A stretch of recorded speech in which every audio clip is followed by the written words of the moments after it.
Further, and we've got another carp on the end of here.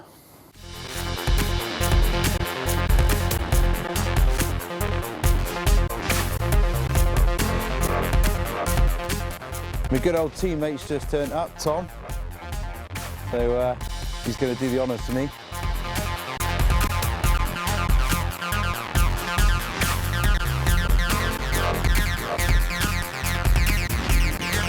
Well done.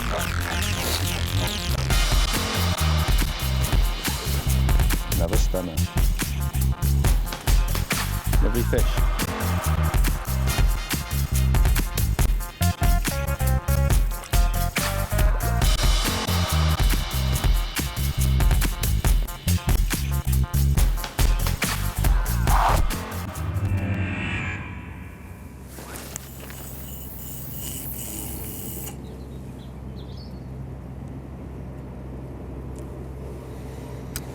You've just seen me cast out there. Just one little tip for when you're fishing. You want to be accurate and know exactly where you're fishing all the time. And what I've done here is I've actually clipped my rods up to a certain distance and I've put a marker on the line. So I know that I can get the rod, once I've caught a fish, right back on the same spot and try and catch another one. All you need to do is just, when you find your spot with your marker float or whatever you're doing, make sure you remember the tree or the telegraph pole or lamp post in the horizon for you to aim towards it. And then using two sticks 12 foot apart, you can wrap your lines around it and you count how many times it goes around the sticks. You can then clip that up on your spool. So when you cast that into the lake towards your marker, that's going to stop the line at exactly the right position. And once you've hooked a fish, obviously you're not going to know where that is. So using the marker elastic, which I tie on the line, I actually use two pieces just a short distance apart, and then that'll tell me if the elastic's ever slipped. So just to reassure me, rather than me worrying and checking, and you know, it's just reassurance really. And this enables me to get the rod back out into the lake on the same spot every time with no dramas, and you're fishing instantly, not thinking, oh, where have I just put that rod, and worrying. And then you're on the money, ready for another one.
I just want to show you this quickly.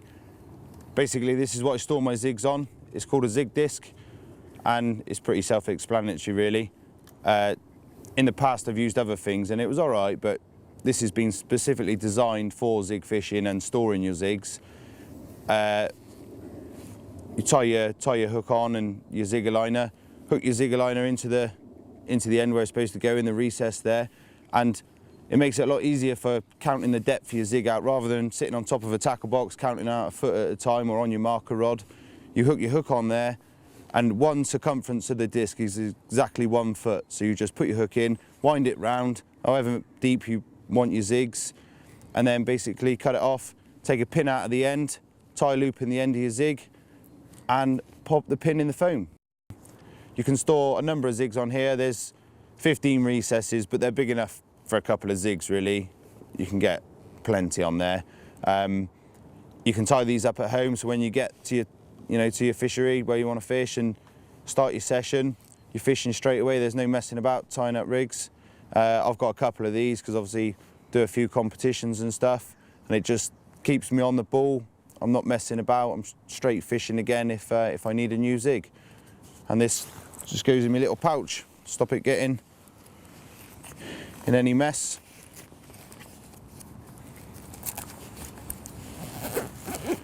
Pop that in your bag. Job done.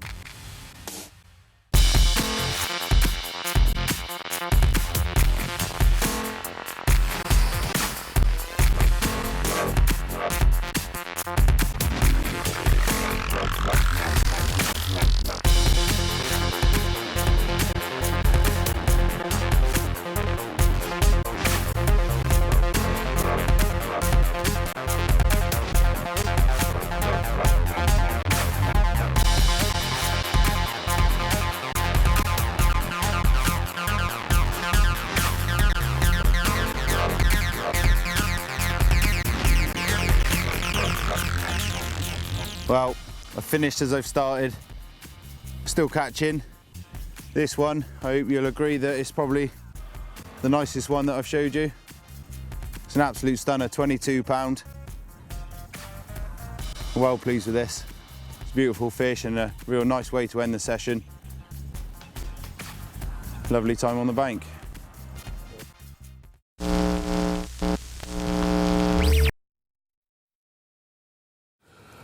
Mark Bartlett making things look way too easy. And there's someone else here who's had a bit of a result. Scott, that is a cracking mirror. How big is it, mate? Cheers, mate. 3110. And what setup did you have that on? I had it on a helicopter setup with the Illusion, fluorocarbon as a little leader, and the Comatech Soft. Absolutely fantastic result, mate. Minter. And that brings us bang up to date. Over the last 6 months, over the most horrendous winter that I've ever endured, we've put a whole host of tackle through its paces at a variety of venues, and under the most challenging of conditions, it's always produced the goods. Producing products that we want to use in our fishing is a painstakingly slow process, a process that you've only seen a fraction of right here. By taking our time and ensuring everything is spot on, we can guarantee that the Edges range is going to put more carp on the bank for you. We can only hope you enjoyed this footage and the edges you've gleaned along the way you can employ to good effect in your own carp fishing. So from everyone at Fox, take good care and tight lines.